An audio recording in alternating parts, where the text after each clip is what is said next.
Should be fine. Mate, I'm getting grief on the chat saying, where has this all started? And I said, it's just in time management. But in fact, we're just out of time management. So that's... I was in a future recruiting Brainfood live. How so? Oh, you're logged into a different show, basically. I was logged into next week's show. Oh, crap. I wonder whether I sent the wrong update to people. No. It's entirely my fault. No, It was entirely my fault. Yeah. All right. I've been making so many mistakes this week. I think my brain's just fried. So it wouldn't surprise me if I made a massive snafu. Like I'm ready for the break. You know what I mean? I'm ready for having a couple of weeks just downtime. So yeah, I'm making lots of errors right now. I mean, just by way of example, you called hundreds of people Karen last week, which I thought was just deliberately being offensive, but it was actually just a mistake. It was a massive mistake. I don't even know how that happened. But thankfully, everyone was quite humorous about it, and I didn't get that many like spam reports. But there we go. Anyway, all the names Karen. I know it's the wrong column, isn't it? But anyway, welcome everybody to Brainfood Live on Air. We're nearly there. It is episode 236, and we're bringing it to you every Friday, no fail.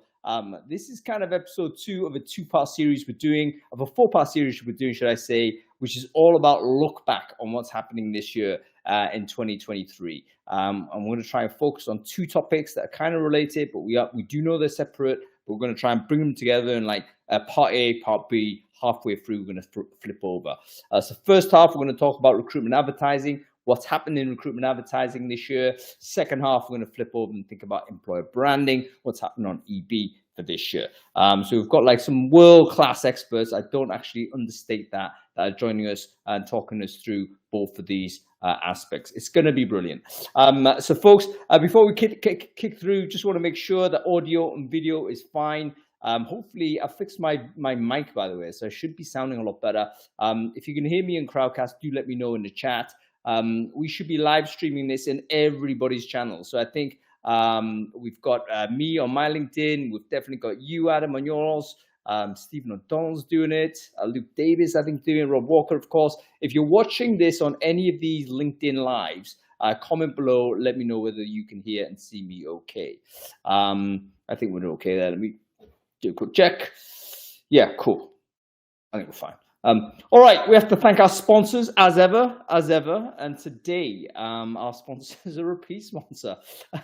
It's the latest thing, category kind of defining application. It's poetry. Poetry by Adam Gordon. So Adam, you just happen to be here, so you might as well tell us a bit about recruiter enablement and why people should care about poetry. Yeah, sure. Okay, thank you.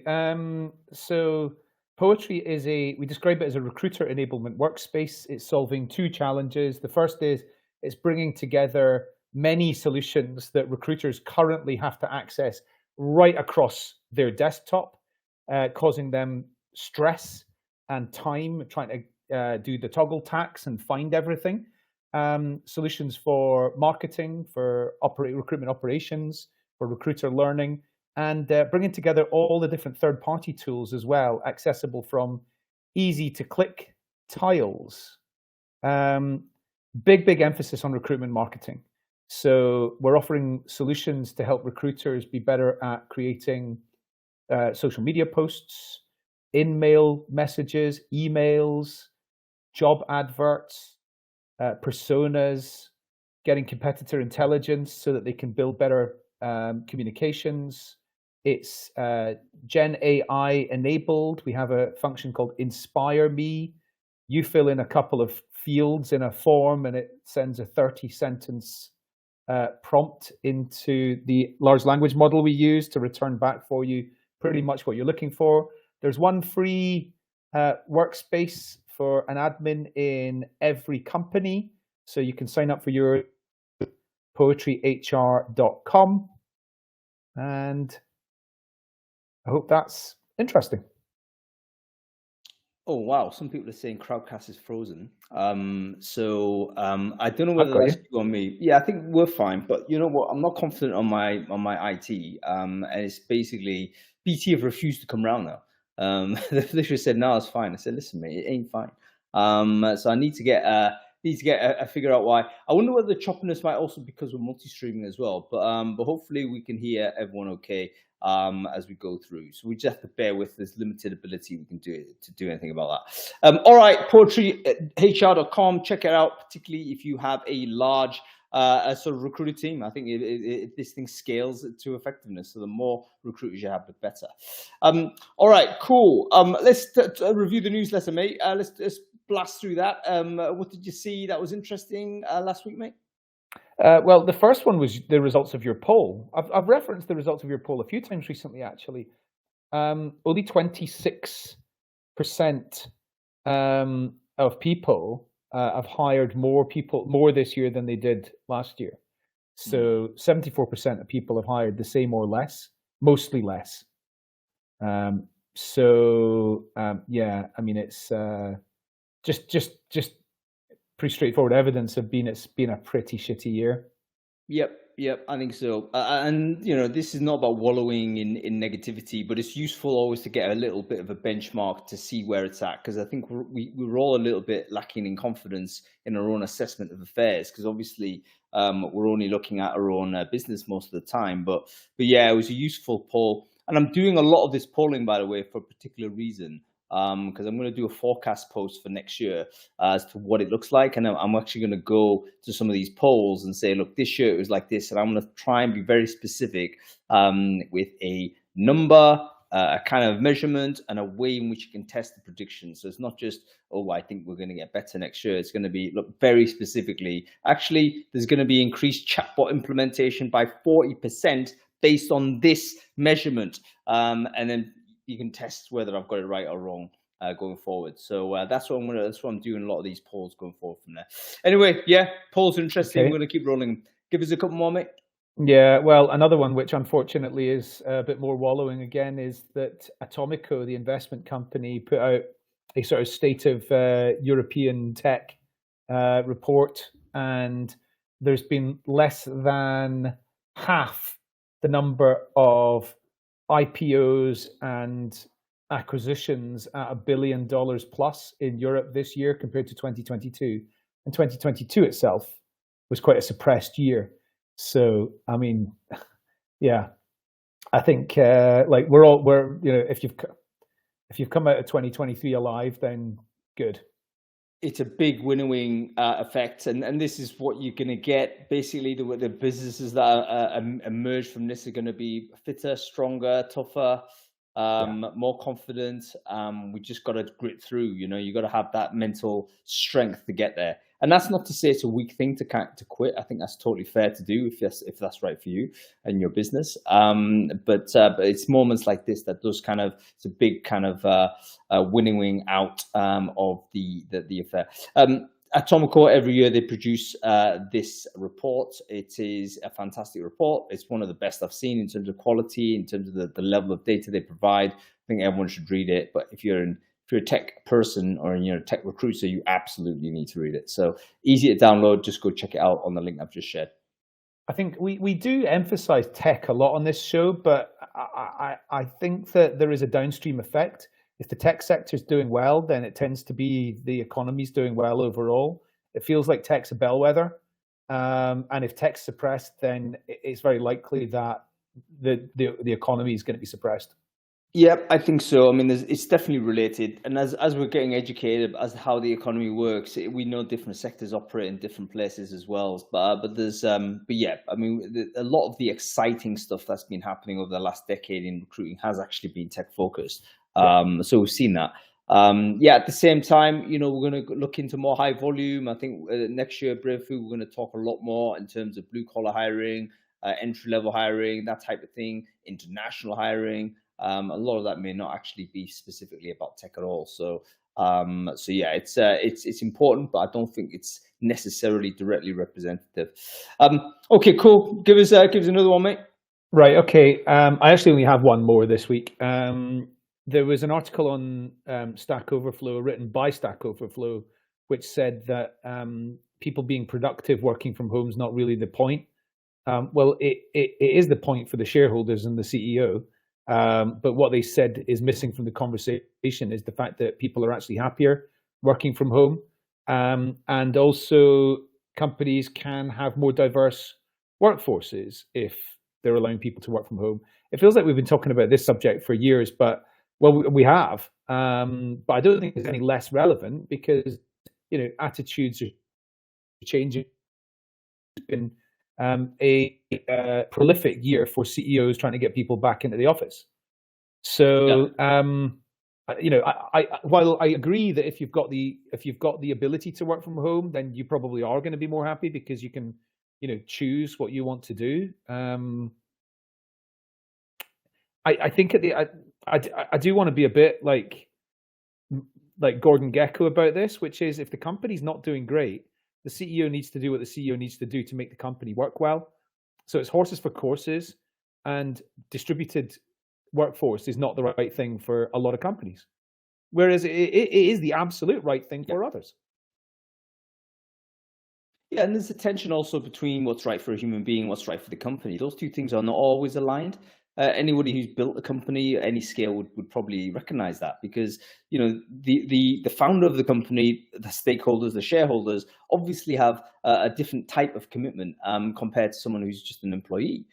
Even though the rhetoric is we're all in it together, we're all family, etc., there is a different level of commitment. And so I'm really pleased to see that blog post by Stack Overflow, because it's kind of a conversation I've been intimating a little bit over this year, which is that we shouldn't actually defend remote based on productivity gains. We should defend remote based on the fact it's better. We do actually do less work. I'm quite clear on it. The reason why we like remote is because we ipso facto do less work. That's why we like it. And we should defend it on that basis. You know what I mean? We go into the office, we get ground down, we're complaining about overwork, we're complaining about mental health, we're complaining about, you know what I mean, we can't see our kids, we can't do all of those things. Well, guess what? The reason why remote is better, because it does actually rebalance us a little bit. So it's a negotiation we have to have with the employers on this. But hopefully, as we go forward, we can see that enlightened employers will be able to provide those types of conditions. And if not, again, marketplace will basically determine where we're at on that. All right. I get a lot more work done from home because I do far less non-urgent meetings. Yeah. Yeah, I think people work it out themselves if they don't have you sitting in front of them. Where if they've got you sitting in front of them, they come over and start asking you about stuff that they're just being lazy. They could work out themselves. So I honestly think it can work the opposite way. I think it's all about the individual's personality as well. It works for exactly the same reasons. That this is not a remote sort of topic, so we'll have to skip this real quick. But the bottom line is, the reason why some people like remote is because it gives the opportunity to learn from more experienced people. Therefore, younger people typically, or younger people in their career, typically like to be remote because precisely they can ask people and learn across the desk. But that's exactly the reason why experienced people don't like remote, because they get interrupted more. And they're less able to function and be productive on their own work. So it's the exact same thing. Basically, the minus for experienced workers that you get interrupted, the plus for the inexperienced workers that you can do the interrupting.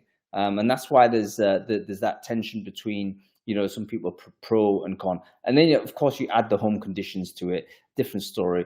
There's a pattern as well in terms of how many kids you've got. I think if you've got loads of young kids, I found that the parent wants to go in. Because it gives them space away from young kids that obviously want to interact with you all the time. Which others don't have this situation. So domestic circumstances is a key factor. But anyway, I think we know enough about it. We're gonna just have to. We'll see where we're at. I mean, we know that we want to have the flexibility, but there's going to be a trade-off either way. All right, cool. Let's get on with this, mate. We're not going to ask your opinion on this, Adam, because I need you to critique all of this along with me, because you and I fairly ignorant on a lot of this, aren't we? I want to bring on Alex Chukovski first, because he was great, always is one of the great commentators in our space, I think. And we saw him at TA Tech earlier this week, and he was fabulous, of course. And I actually want him to basically talk to us about this, because a lot of people in our audience, I don't think, are particularly aware of how Google works when it comes to job advertising. You know, the biggest search engine, the biggest aggregator, and we should know this. So let's bring on Alex. See how he is. There he is. Alex, how are you doing? Guten Tag. Hi. Guten How are Tag. you? Up to you. Back in Munich. I hope you're okay. Back in Munich after 8 hours Yeah, from London. I will be in Munich on the 14th of June, 2024. The opening game of Euro 2024, Scotland versus Germany. Oh, Okay, nice. Exciting. At the Allianz Stadium. Are we gonna meet for a fight or for a beer? Let's decide closer to the time. You know what? Scotland might actually do over Germany. It's been one of the better Scottish squads for a long time, and Germany obviously have getting busy losing to Liechtenstein and stuff like this recently. So whoever it is, it's been Germany have to turn it around in tournament style. I think they've just rolled in with like one of the most demoralized records we've seen for a long time. So let's see how we go. Anyway, Alex, for the people who don't know you, why don't you quickly introduce yourself? Who are you? What it is you do? Yeah, I do two things. I run niche job boards for a living, and on the other hand, I have a consulting business where I help other job boards, aggregators, and ATSs with all kinds of funny problems like SEO, Google Jobs optimization, job classification, programmatic job advertising, pretty much the whole stack. The only thing that I don't do is plain marketing. So yeah, happy to help. No, I mean, and this is really important because I do think that recruiters in general are quite ignorant of the field that you operate in, and it could do with the education. But let's do the history first. I mean, in 2000, the challenge was, okay, 2023, what actually happened in recruitment advertising as far as things like SEO and Google was concerned? I mean, can you give us a bit of a timeline as to what the major events were this year as far as you saw it, Alex? Yeah, so on Google Jobs, which is this thing that pops up when you search for a job title and a location on Google, in the beginning of the year, it kind of looked pretty bleak. If you asked me, I would have said that it's probably over as a product. And then as we moved along 2023, a lot of exciting stuff happened. First, we got two different large updates of the core Google algorithm. So the thing that can really destroy your SEO, mostly driven because of generative AI and the whole generative search experience. So I saw a few job boards get hit pretty bad, especially the ones that did not have a good content strategy or were only aggregating jobs from other job boards, so like traditional aggregators. But Google Jobs also got a few updates on the ranking algorithm. They do happen occasionally, but this year I would say that I have detected probably about two large updates. So it's becoming a lot more complicated to optimize your Google Jobs performance in the saturated markets like the US and the UK. In Europe and in Germany, where we are like technologically 10 years behind the rest of the world, still plenty of opportunities, obviously in France and Italy too. And then I think somewhere in summer or the end of summer, we saw Tom from Appcast posted a screenshot of Google Job Ads, which is going to be essentially the job sponsoring product from Google. It's not going to be part of Google Jobs. It's going to have its own space at the top of the search result above the first sponsored results. This is very exciting. I think it's going to shake up the industry a lot.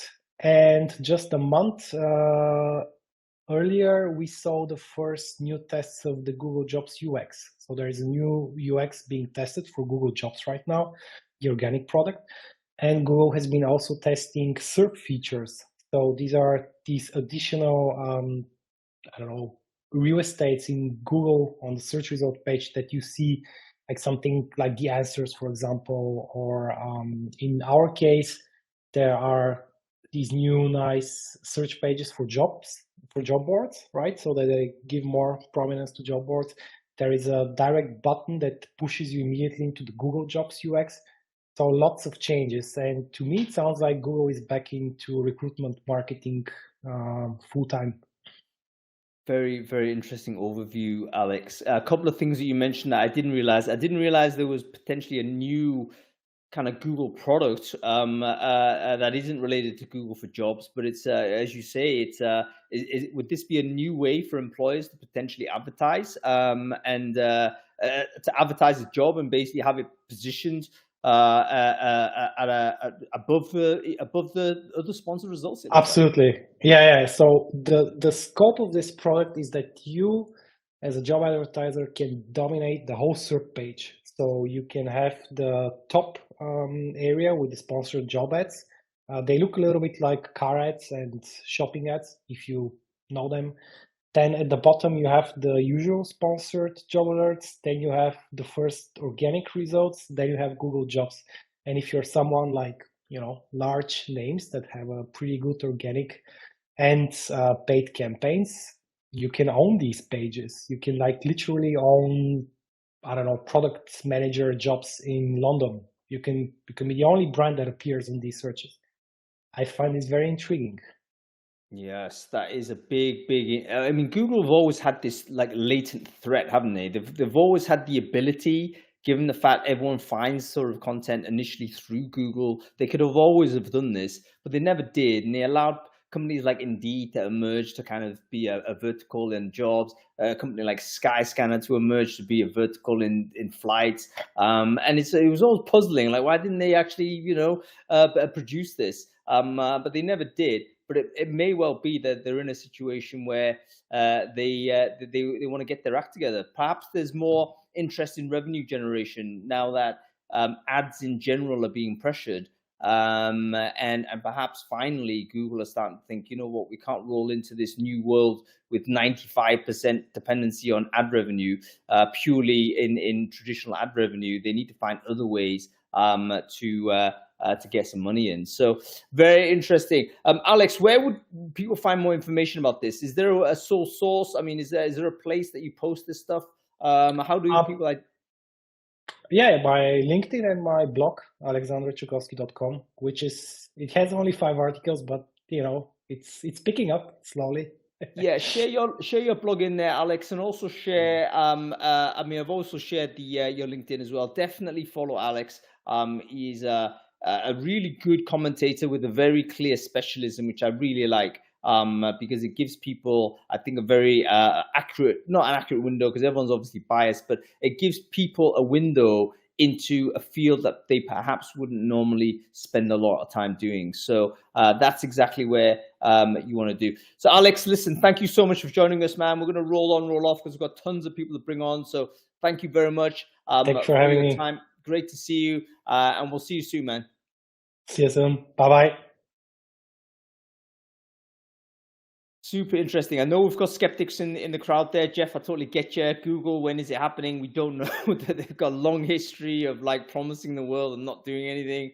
I think there's got to be a change. They've got to respond to some of these huge changes that have affected ads in general, and also now with generative AI affecting potentially search. They just can't sit there on ad revenue in the traditional sense. So I think we're going to see a surge of Google stuff happening, and it'll start bleeding into all of the work we do. Okay, we're going to go to programmatic advertising straight away. Let's bring on Josh Willows and Robin Stander, should I say. Robin, I hope you're still with us. Yes, he is. Main stage, and we've got Josh as well. I'm interested to know where we're at with Josh is just Josh. I'm interested to know where we're actually at with programmatic, because it's been one of those categories where we've been waiting for adoption, at least in the UK. And I'd be interested to know from Robin whether he can give us an update on that. Before we kick off, Robin, good to see you. Can you quickly intro yourself? Who are you? What is you do? Yes. How you doing? Good to see you, Adam. Good to see you, Han. Interested to hear that you got my name wrong, despite meeting me about 20 times in person. Enjoyed seeing Alex's beard. That was nice. Also, in the comments section, I know there was a lot of negativity around your email, but my sister is called Karen. So when received, I just assumed it had been sent to the wrong person. So I'm Robin Stander. I'm Vice President of Sales at Appcast. I was brought into Appcast to lead our growth with high volume enterprise companies. My background is I spent 11 years with TotalJobs.com. I was head of international sales, so I've worked in what I would deem to be the traditional or tenured-based advertising model. And in 2016, I set up ZipRecruiter's UK business, which is obviously the next step in the process as we move towards cost per click. ZipRecruiter obviously did a very, very good job in the United States. They adopt more of an aggregation model here in the UK. And then been with Appcast for almost 3 years now, and everything is going very well. Fantastic stuff. I've invited the wrong Josh. I've now invited the right Josh. Thank you, wrong Josh, for not accepting that invite. It would have been great to have you, but basically, we've got the right Josh in here now. Okay, great. He's invited the wrong Josh. He got your name wrong, and actually, the last thing he said to me when I saw him on Wednesday in person was, he's getting worse for remembering people's names and getting people's names wrong. You know what? I think it's early onset dementia. I got to be honest. There's a problem with my memory. It always has been. It's getting worse. I need to really, do some brain stimulation or something like mushrooms, maybe. I don't know. The cod liver oil at the moment. Cod liver oil, yeah, absolutely. Get some better sleep. All that stuff has to be. Yeah, I think Karen should be default invite. If you're Karen, if your first name is Karen, will you just come on? Your open invite anytime. All right. Whilst Josh is getting on, Robin, just give us a quick overview. Programmatic advertising. Can you give us, for the people who don't know what this is, give us the 60-second version of this? Yeah, absolutely. So if you think about job boards and how they've existed for the last 23 years, you've got traditional duration or tenure-based advertising, whereby you would post a defined number of jobs within a defined period of time, and you would pay a defined cost for that. At the end of a given advertising month, irrespective of the outcome, so irrespective of whether you've received one application, no applications, or you've made 10 hires, the invoice is payable in full.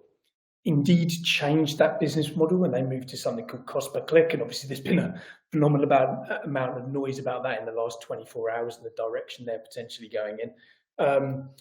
Programmatic advertising from our perspective at Appcast is the evolution of that model, whereby we do cost per completed apply, which is applications delivered directly into the ATS, and that is whereby you connect or you build an integration with the ATS, and then you use data to inform the software about the best places to buy traffic from. And so if ZipRecruiter is driving applications that in turn convert down funnel into interviews and hires, then the software would deem that to be a good source of traffic, and it would proportionally spend more budget with that source. And it would start to take budget away from the sources that are underperforming based on the rules and the bids that we put into the system. But it's about taking automated approach to your buying rather than using bias in the decision-making process. Yeah, it's taking the human out of it to a large degree. You set a budget. It basically, you got a load of distribution, and it's from that distribution that you figure out which is the best channels that are converting for you, wherever you decide that conversion makes sense. And then basically it will reallocate budget to where it's working most effectively. It seems to me like a no-brainer, but it seems that adoption isn't particularly high, and it's been sticking at the sub 10% type of range for a long time. So Robin, give us an overview this year, 2023. How has it gone? I mean, has it have we increased adoption of programmatic? Has it reduced? What degree has it been adopted in the UK at the very least? Yes, I'm going to. Hi, Josh. I'm going to use made up numbers here, but if you went back 12 months. We would be having this same conversation, and I would have told you that I was building momentum in the marketplace. As we move forward 12 months, we are fully engaged. And what we're finding is, certainly from our perspective, is that recruiters are calling out for this type of approach to market. So the market has shifted. We've been in a very, very tight labour market, where there's been a lot of vacancies available and not enough candidates to meet the demands of those vacancies. As a result, recruiters have been reaching out to us in significant numbers. So the amount of inbound requests we've had has far outstripped what we had in the previous 2 years. And people seem genuinely more interested in taking a more data-based approach to their advertising. So we're having lots and lots of conversations, and the adoption is significant versus where we were previously. This is generally with high volume hiring companies. We're also getting a lot of inbound interest from small to medium sized companies, which maybe programmatic probably isn't the right fit for. But in the high volume pace is gathered a lot of pace. If you look at the US market, where we're founded and we've been going since 2014, 1/3 of all job ad spend in the US now runs through Appcast platform. So it's fully engaged. Everybody's doing it.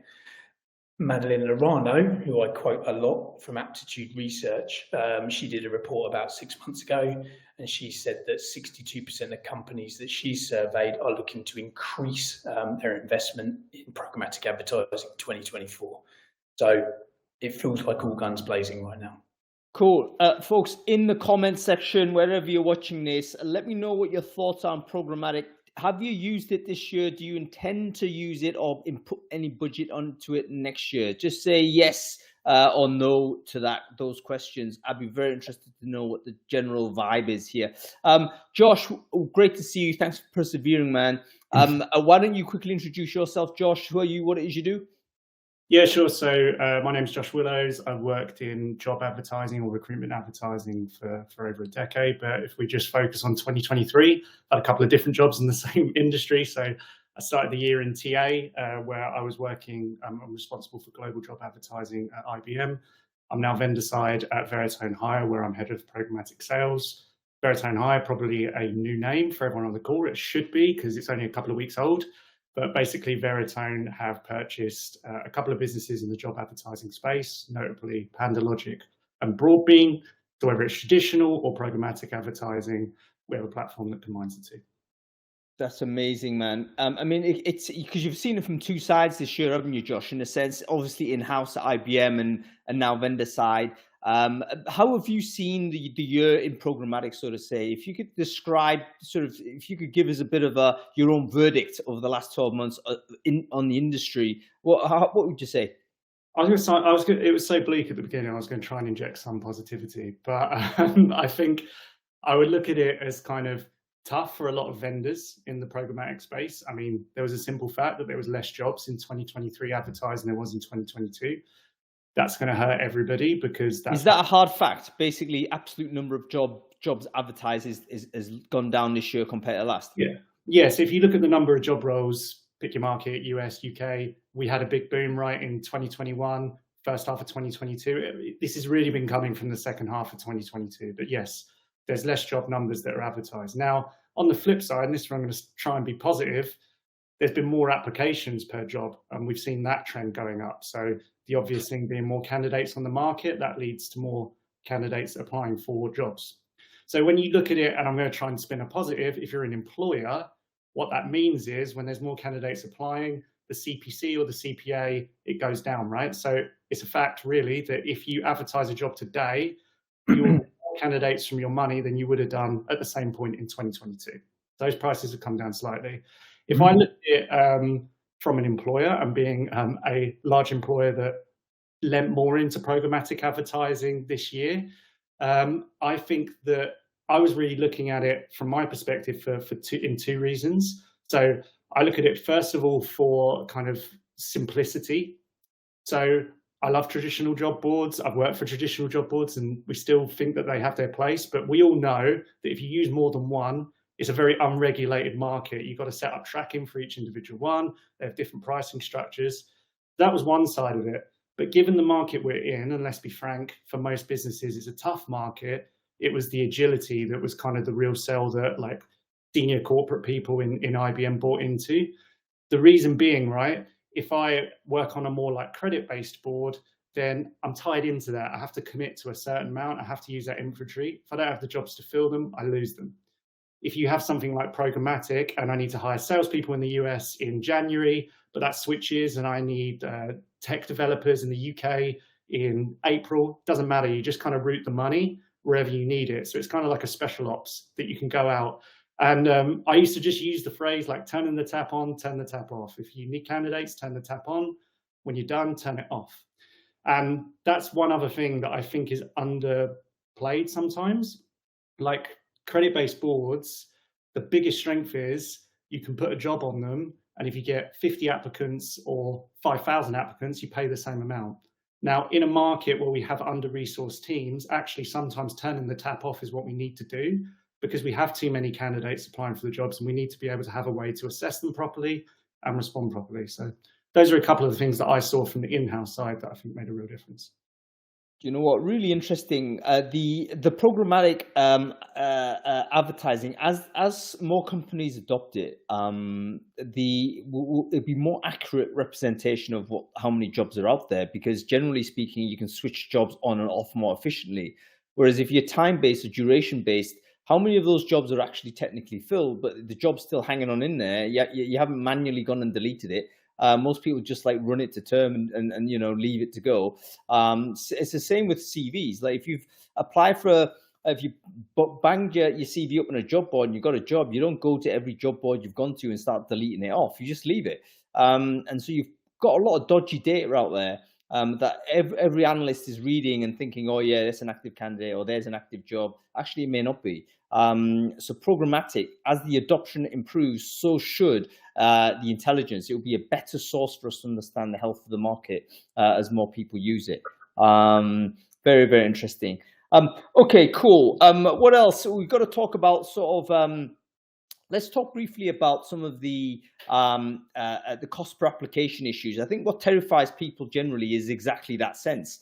It's like, all right, great.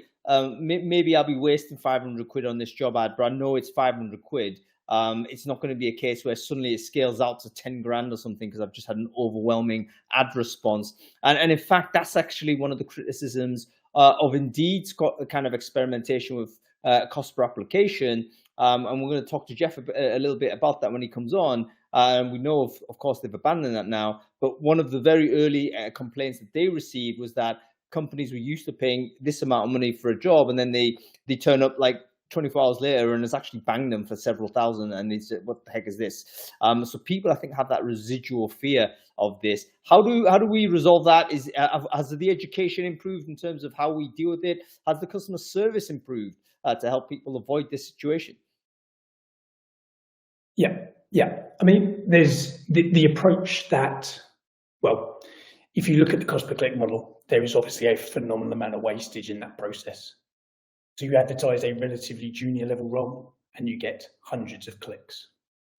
But the scenario is obviously you don't need hundreds of clicks on a junior level role. You just need 10 good quality clicks that result in 3 good quality applications. You make the hire. And then conversely, you've got your software engineers and your Java developers, and they haven't received any clicks at all. So there's a disproportionate use of the client's budget. That's changed, certainly in the last 24 months, towards a more strategic approach where people are putting rules into the software based on previous learning and based on previous data to say, listen, we only need to receive 10 applications for this role. And therefore, at the point in which the job hits 10 applications, stop spending money on it. And the job automatically switches itself off and it moves the residual budget towards the jobs that haven't received the appropriate number of applications.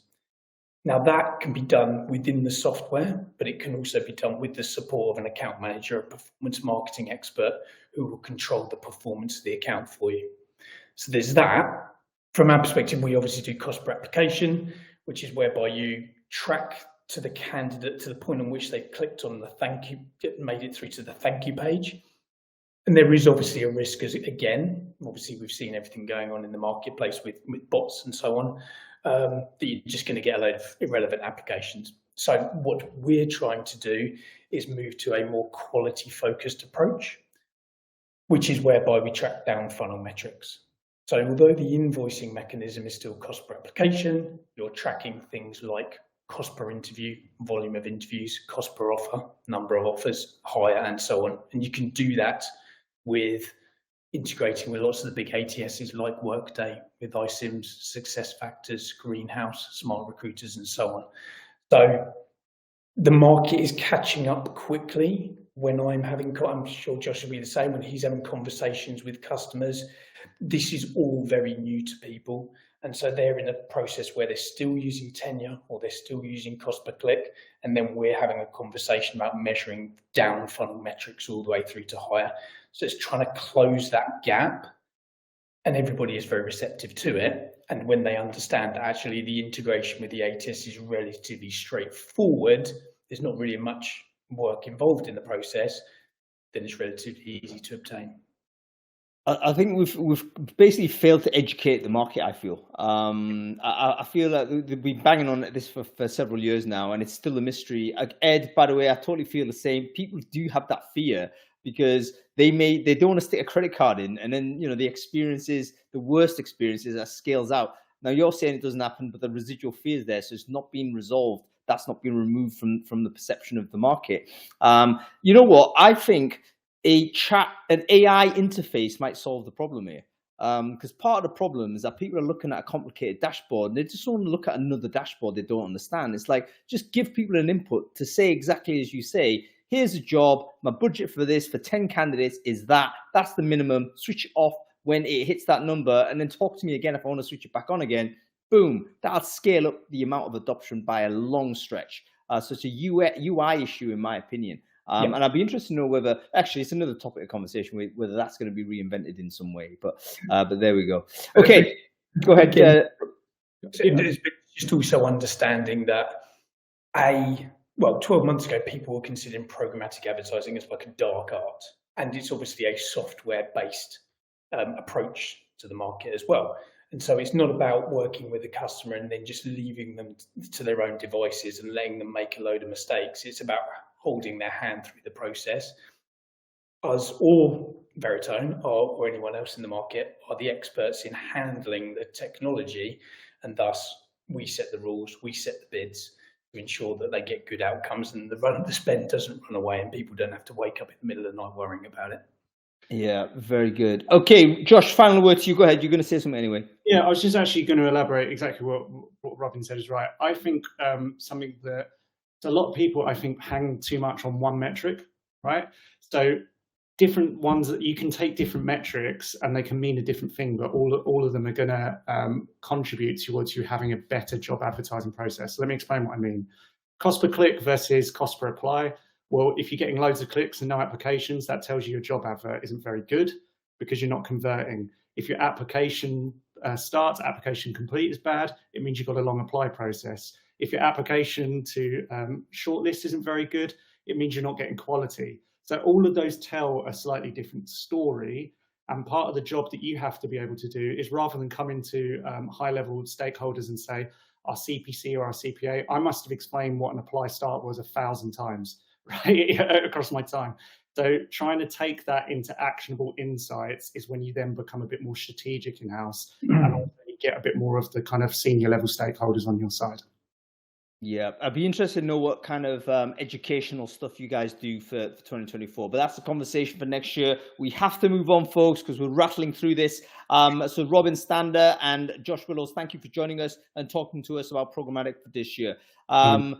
Okay, let's crack through, folks. As I'm going to get on, actually, we're going to get on Louise Triance and Jeff Dickey-Chasins, of course, the legend that is. I think this is the debut for Jeff, the job board doctor. Let's see whether we can make this work. So we're going to talk about classic job boards with these two. What is going on in the job board world. We've been like kind of. I think Louise is not even here. Yeah, she mentioned she might actually be unable to attend. All right, she's here. I'm going to invite her. I don't think Louise is actually here, but that's okay. Oh, there he is. Hey. Jeff, how are you doing? Long time no see, sir. Very nice to see you. Yeah, I think the last time I saw you, you were drunk. And I was too. That was a long time ago, man. See, considering I've now gone completely teetotal, we can actually timestamp when that was. A long time ago. But it was great. Next time you're in London, I'm more than happy to have another glass of wine with you, Jeff. Jeff, for the people who don't know you, can you quickly introduce yourself? Who are you? What it is you do? Sure. I run a consultancy called The Job Board Doctor. I am a business consultant. I work with job boards around the world and have been doing so since 2009. I got in the industry in 97 with this company called Dice. And, I work with job boards everywhere. I've probably worked with about 700 or so job boards around the world over the last 14 years. Amazing. You're the best person to talk to about this. And Louise, I think she is in transit. She can't join us right now, but no worries. If you get this and you want to drop in, Louise, just let me know. Okay. This is all about reviewing the last 12 months in the world of job boards. Jeff, how would you describe the main things that have happened, the general trend, the general, amount of spend, the amount of activity that's gone on in that space? Well, I think you can easily say that a lot of job boards would like to forget about 2023 after having had a bang up 2022. It was a tough year, particularly the first half. I would say that overall, most job boards experienced a drop in revenue and activity of anywhere from 20 to 35%, which is pretty significant. At this point in time, a lot of job boards are reporting upturns, and some are back to where they were in 2022. But it was pretty bad. I mean, there were, you saw layoffs from the biggest job boards out there, from ZipRecruiter and Indeed and LinkedIn. So, from that perspective, it was kind of a tough year. It's interesting. 2023 was sort of bracketed by Indeed. At the start of the year, Indeed was coming out saying, "Hey, you know what? Paper application is what you're going to have to buy from us. It's the future of job advertising," and they rolled it out. There was a lot of unhappy customers, and then they sort of backed off a little bit and said, "Okay, well, you can keep buying pay-per-click if you want to, but we really, really, really want you to buy, paper application." And then they laid off a bunch of people. Their revenue went down. Their job postings went down. And then, of course, yesterday we discovered that they have decided that they're going to eliminate paper application, and they called it a test, which was not what they were calling it back in January of 2023. So they kind of covered us on both ends. And then, of course, I cannot forget to mention that X decided to launch their incredible job board product. And I think there's been much that's been written about it. It's really stunning. Sometimes I just look at it and just get shivers going up and down my spine. It's horrible, and it's probably going to crash and burn in the next 6 months, would be my guess. And then finally, Alex talked about Google Jobs, so I won't. I'll just say that they continue to tease us with all these things that they're going to do, and maybe some of that will happen, but I personally, and I've said this in other settings, I personally don't see it as a negative thing for job boards in general. It's just going to be another avenue for them to use, and also for large, enterprise level employers. Yeah, really good overview. Jeff, just a quick question. Quick question about what you said about Twitter. So I've seen it as well, and yeah, it doesn't look particularly sophisticated, but you can't really underestimate the power of the traffic. So they've got considerably more people going there than 99% of job boards. Mm-hmm. Does that give them an advantage? It's an interesting situation. I mean, expand what's going on with Twitter at the top level on advertising with the job postings, right? There's major advertisers that are fleeing X because it's become sort of the cesspool of bad things. And it doesn't look like there's going to be any attempt to try to rein that in. And I suspect that if you're an employer, and particularly, a name brand employer, I'm not sure you want to have your job ads appearing on the platform. If Disney. You're unwilling to advertise your company there, why would you advertise your job ads? And I think that's the biggest conundrum. And then I think the other problem is they probably are going to suffer a little bit from the problem that Facebook had, which is they don't understand recruiting. And so they will have trouble creating a recruiting product unless they just wholesale, buy someone that knows what they're, buys a company that does that for a living. So on that note, I think you're right on the job ads. I don't think Twitter will be, or X as they now call it, is going to be an effective way to distribute jobs simply because they've got no data on this, and how they're going to actually connect people that might be looking for work. They don't know. However, I think it might become a decent search product, because I think some latest release, they're saying they're going to start doing things like expanded profiles and being able to search profiles and stuff like this. So I think the audience members who are kind of more of the sourcing mindset might look at Twitter again and think, you know what, this could be a place to actually hunt folks out. But yeah, you're right. But going back on the timeline, basically, Indeed have nicely bookended us, haven't they, with a big bang launch that they have rolled back at the end of the year. So it's been a 12-month, probably quite a painful 12 months, in fact, very painful 12 months, because they've had to make cutbacks also, and they've rolled this big thing out, hopefully, I think in an attempt to kind of get a win for this year. It has not been a win, and they've rolled it back. So tough year all around for job boards. I think that's fair to say, isn't it? Any bright sort of silver linings have you seen this year? That, you know, anything in the job board world that you thought, you know what, yes, this is impressive. Feel free to continue to be miserable, Jeff. It's fine. No, I think it's interesting. You know, I primarily work with niche boards. You know, I don't work with the Indeeds, the world generally. Sometimes I do in certain countries.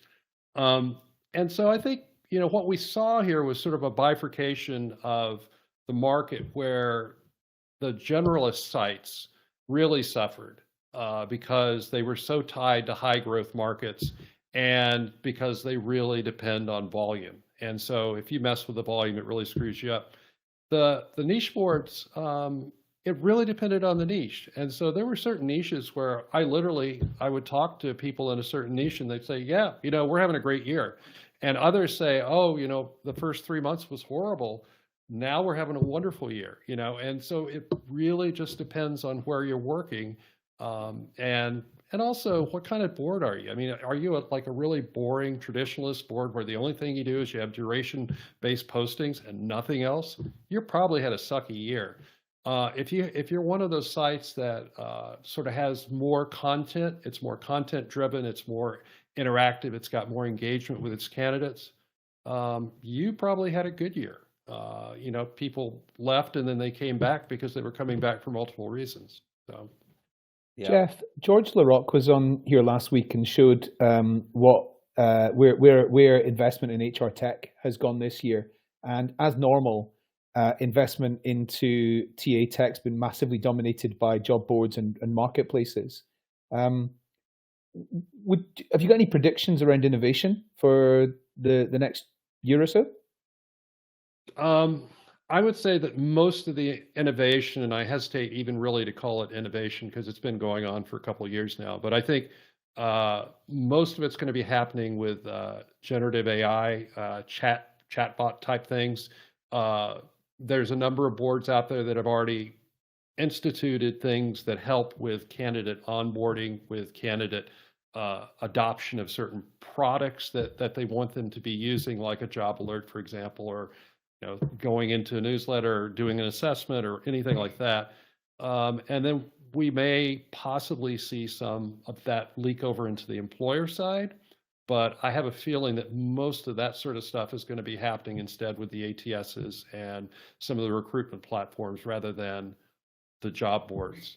Although there are some job boards that get very deep into this. They have their own ATSs, they have their own assessments, et cetera, but they've been doing that for years. So, yeah.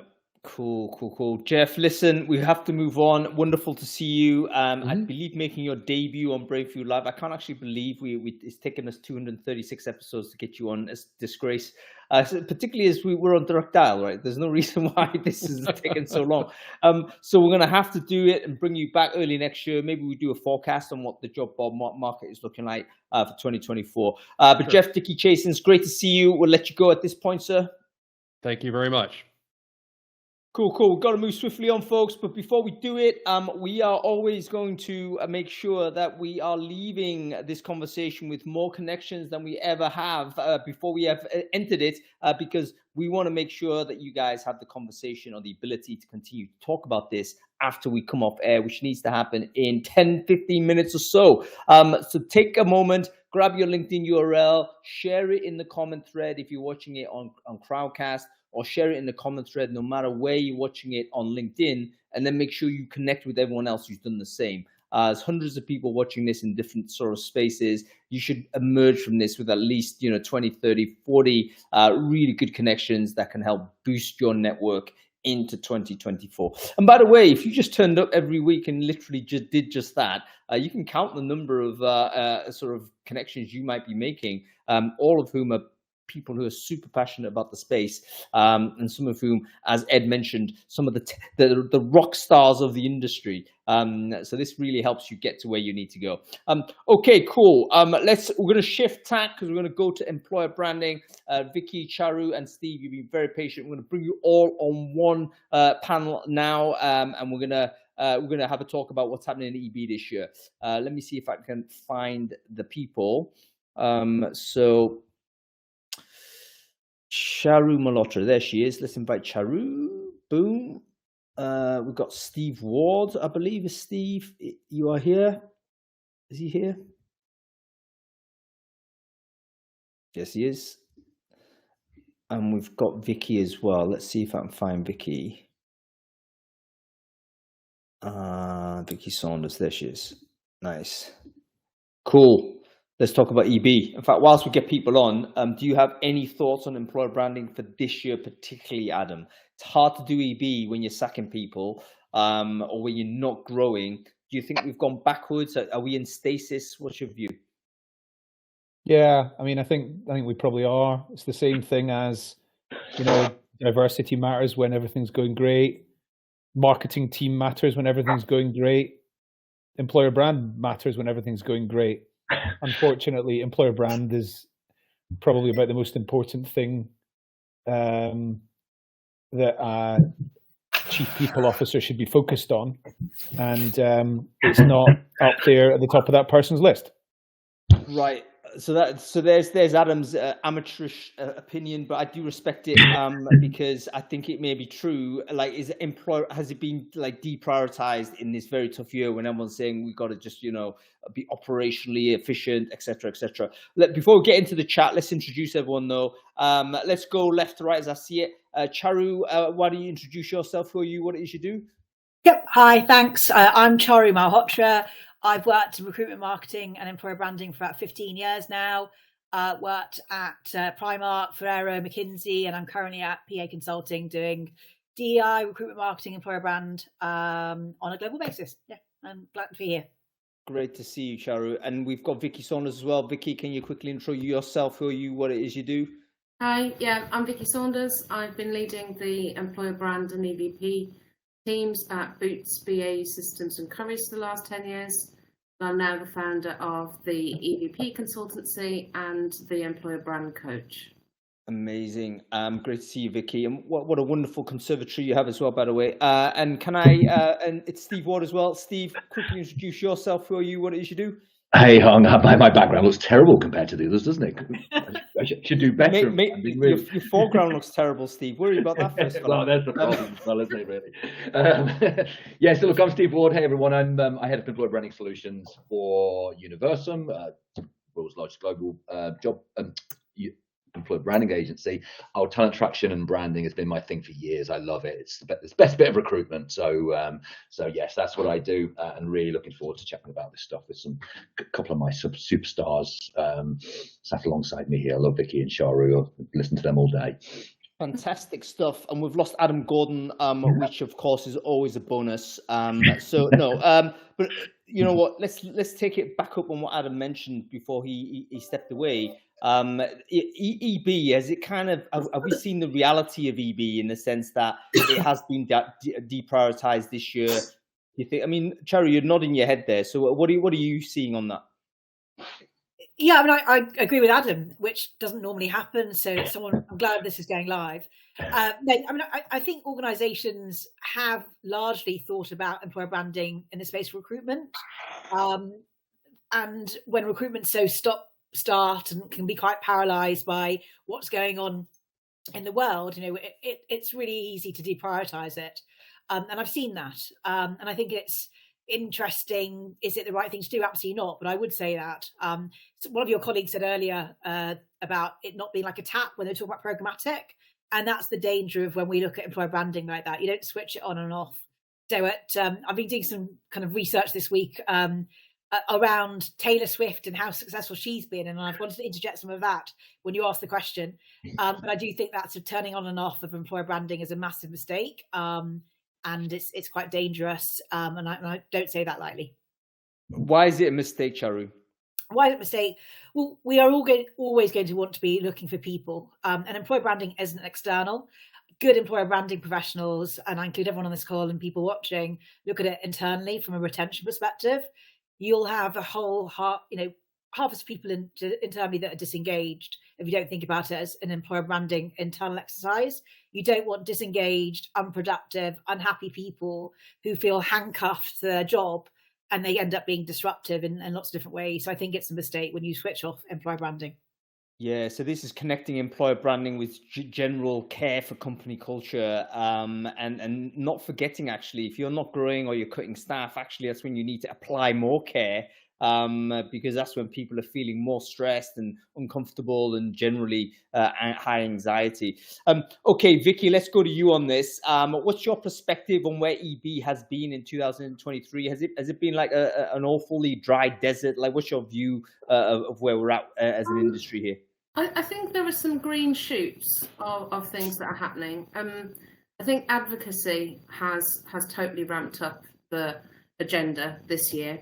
Probably, if we're honest, because of budget cuts in employer branding, and so the perception is that you can do that relatively successfully without too much cost. But I do think there is some nice experimentation starting to happen in employer branding. So one of the things that I've seen is a trend that's been happening in consumer marketing, in emotional advertising, has started to move over into employer branding, right? The top awards that Charu and I gave out, not just the two of us, but we were both RAD Award judges last year, and we gave awards for Capgemini was Work of the Year, and Veolia was Best Integrated Campaign, and they were both campaigns that brought people in the room to tears in the judges' room. And that is definitely come across from consumer marketing. If you follow a guy called Andrew Tyndall on LinkedIn, he's MD, I think, of System 1, and they're one of the biggest measuring houses of advertising, and they've done this amazing work looking at emotional response to advertising and the impact that has short and long term on business outcomes. And they've been able to correlate in advertising where the ads have lower emotional response, they call it left brain advertising, that it only has a short term impact on the brand. But if it has right brain impact, which typically includes emotions, human connections, storytelling, which is all the stuff we know works for employer branding, then it has both short-term impact and long-term impact. So we see this right now, right? It's all on TV. So the top ad for the Christmas ads that's come out is the Elf. You know, Asda have done their Elf here in the UK, and that's top of the ranking. But small stuff like Charlie's Bar and the Skilling, if anybody's seen that, if you haven't, look it up. It went absolutely viral on TikTok, and it only cost them around 700 quid to make. And we've also seen it with nostalgia marketing this year. It's the same emotional stuff. So Disney did this like mashup piece that looked at all of the, different films they've made over the years and how it's connected with people's lives. And literally this week, Kellogg's have brought back their old Christmas ad where there's the Kellogg's cornflakes underneath the Christmas tree. That's 23 years old, and they're re-airing it. So there's definitely this green shoot of that emotional advertising coming across into employer branding, and it's music to my ears because it plays totally to what we know works in employer branding, which is about that human connection. That's amazing. And I love the term nostalgia advertising. I'm kind of thinking, yes, because I'm old enough now to have tons of nostalgia. There's a lot of material. Remember that's our first time round, right? Yeah, exactly. And nostalgia twice. But secondly, I think that bit of research you mentioned from System 1 would be amazing. If that's publicly available anywhere, please do share that around. Yeah. If people want that research, let me know in the comments, and we'll get it over to you. I'll put it in Brainfood Facebook group, shall I? Or just stick it in the comments here as well, Vicky. That would be fine. Yeah. Okay, go to you, Steve. As you got the helicopter view to a large degree, because obviously Universum are covering tons of stuff across different markets globally as well. So where have you seen? How would you describe EB for 2023? As if you could kind of give it a one paragraph summary. There's a reason why the two things that Charu and Vicky have just talked about are absolutely spot on.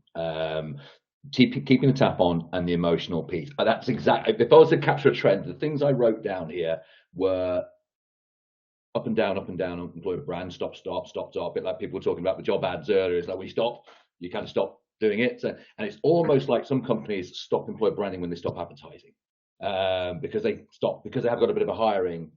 They think, in case you don't need to bother with employer branding anymore. And that links us then to what Vicky's talking about emotions and connection.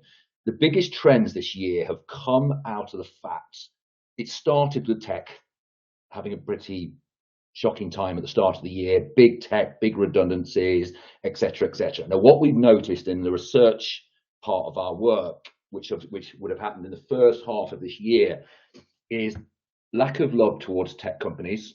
So their appreciation as an ideal and top employers dropped back.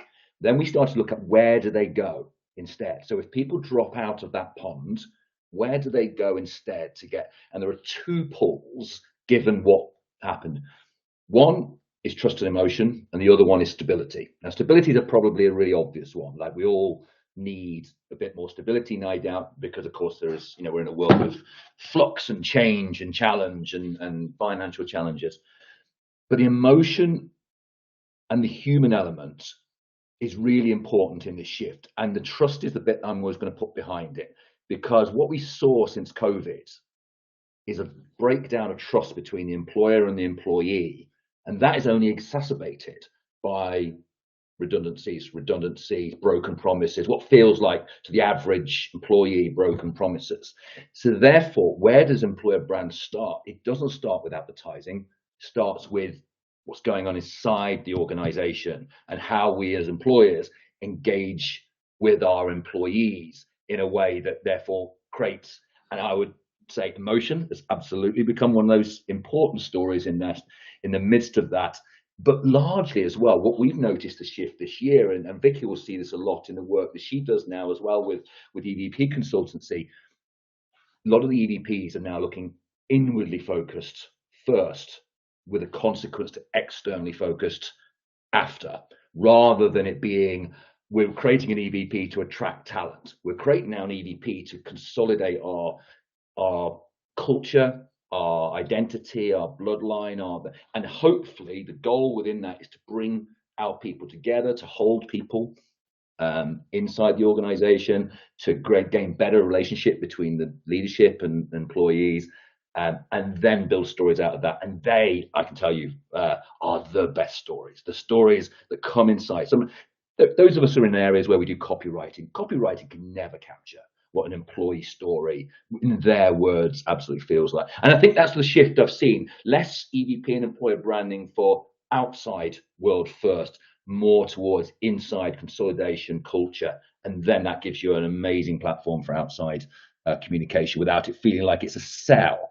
I love that Ben Phillips, who last time I was on this, he was on this with me this week on a panel at our Employer Branding Club, said, he said, I consider employer brand to be the reveal, like when you open the door and people, and I love that word. I used another word here in the day, I think it's like surprise, but actually reveal, I think is a really good, and I think that reveal layer is one of the things I've seen the most in the work that we've done this year. And I think it's really exciting for employer brands, much more ethical and humane potentially, if done correctly. No, that's really, really well put. And it seems that that's a maturation of EB, isn't it? So moving away from the idea of producing EB as marketing collateral for external consumption, but more thinking about how do we codify or articulate what company culture is, and then simply externalizing that, just putting a window where there used to be a brick wall, and then allowing people to see through, this is how we work as a business. And allowing that to be a magnetic process rather than pushing it into and that's what you learn a lot about, even the job board world. You know, we've been hearing about in the first segment of this. The evolution of job boards is not about blasting everything in front of everybody's eyes. It's about how do you create a natural connection of the right people, right places, smaller funnels rather than big ones. And I think it's the same with employer branding, is that if you, with a very authentic, outwardly facing piece of content, you connect the right people, not the wrong people, and it's and rather than just sell. And I think that's this difference we were talking about this week in the EB Club, is just remove the sell, open the doors, and let people make a choice for themselves in a really much more defined and acceptable way, a more magnetic way. It reinforces for me a question which I've asked a lot of times, and I don't know if this is a cliche, and I don't know if everybody asks this question, but why are employer branding teams and employee engagement teams split? Why is there not one person responsible for both? Well, the reason for it is because employer branding teams tend to be part of talent acquisition, and employee engagement teams tend to be in a different part of HR or possibly comms. So yeah, I think that's a HR TA split, isn't it? I mean, it's like internal comms definitely is not part of TA, never has really been, and the debate is, should it be? Maybe with all of this, kind of company consolidation, cost cutting, and what have you, we might get a chance to more rationally align a lot of these functions and reformulate what these need to be. And it could well be that a lot of the things you mentioned, Steve, have been an inadvertent impact on cutting budget per se. Like you can imagine if a company or an EB person had mega budget to do something, they might be so excited that immediately thinking externalization and all this that type of stuff. But now if there's like really you've been shone back, you got to think, okay, what can we do a little bit more organically? It might inherently be a bit more authentic because you can't chuck that much money towards it. And to that point, Hung, just to come back to what Steve was saying about the reveal. The reveal of the internal culture externally. One of the other green shoots I've seen this year is in the use of TikTok, right? So TikTok has obviously it's been growing massively, but I'm seeing more and more employer brands start to use TikTok, either through their own voice or actually from an advocacy point of view.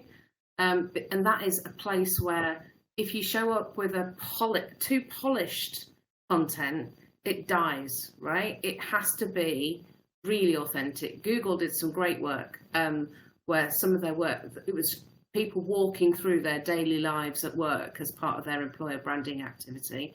And that worked really, really well for them. But it is definitely a platform to watch for employer brands and one that we need to harness. Not just because of that opportunity from an authenticity point of view, but also just because it is changing so much about our content consumption. So it's changing the way we view videos. We're watching longer videos now.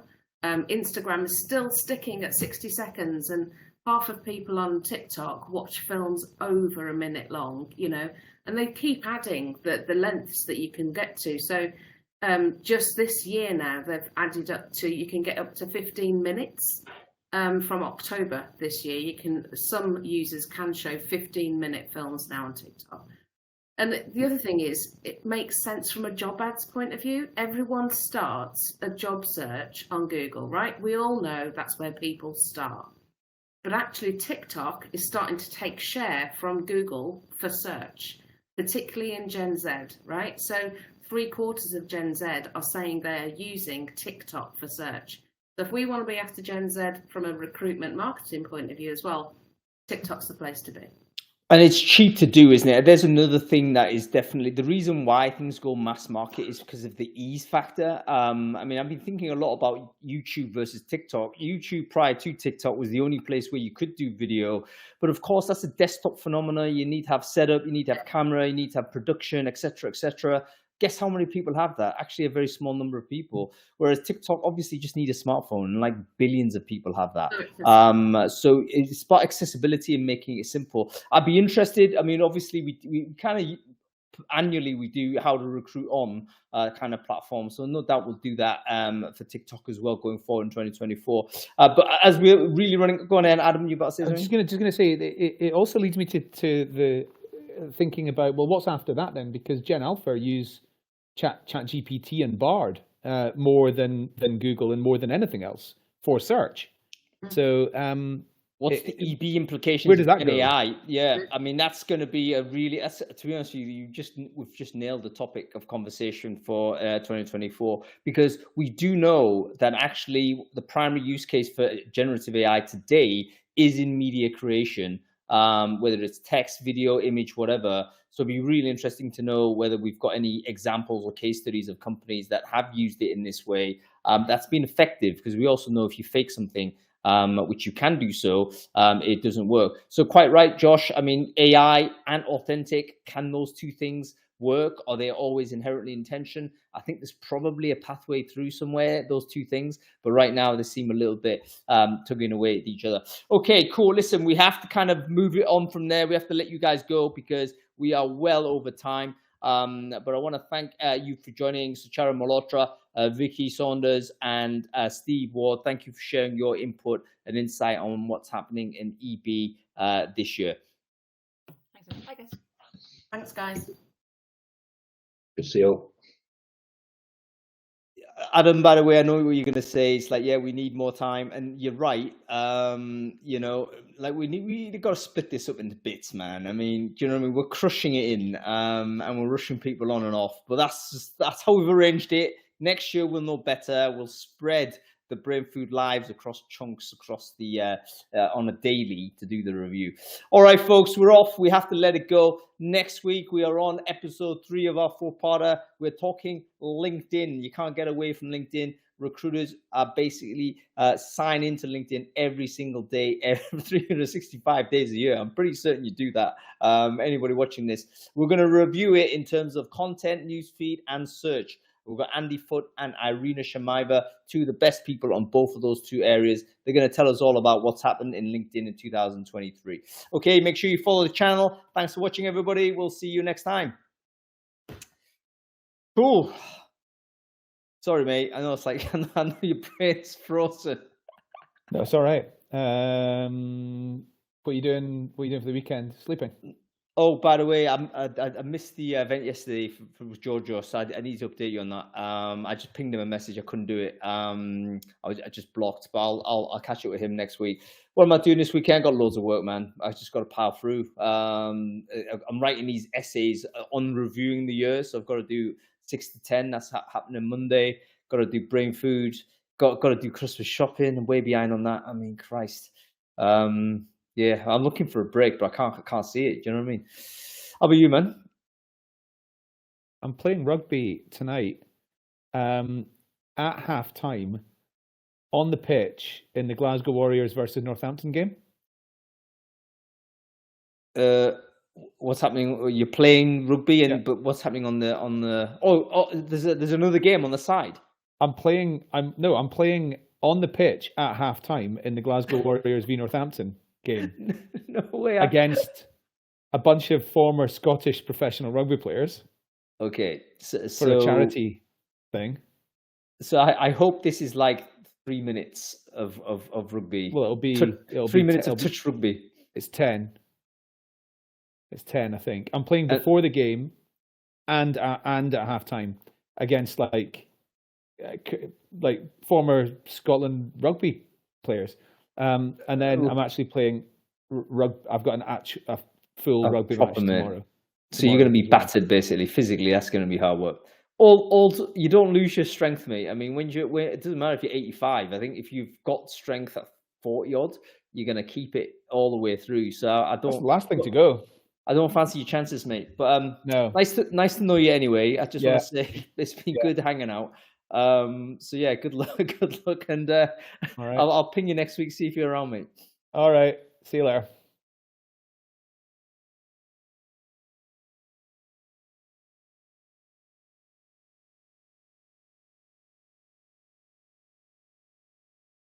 Right. End broadcast.